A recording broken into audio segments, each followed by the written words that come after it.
נתחיל עם המקרו, מה שהי לאט. טמפרטורה עולה, חם בסביבה, אבל במיקרו הסיפור אחר.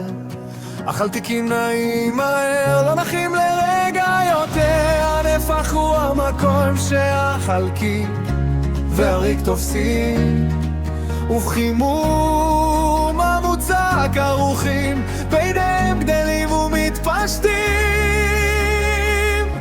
הכל בנוי מחלקיקים זעירים ונעים, יש ביניהם ריק וכוחות חזקים.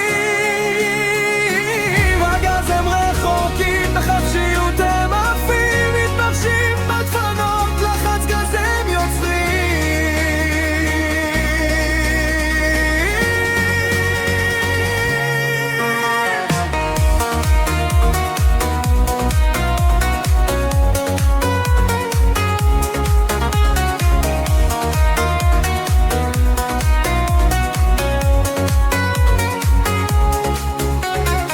כשמוצק הופך לנוזל, או נוזל לגז בעובי, יש חום כמוס שנכנס, תהליך די מזהיר. טמפרטורה קבועה היא לא עולה בכלל, כי האנרגיה מפרקת כוחות משיכה.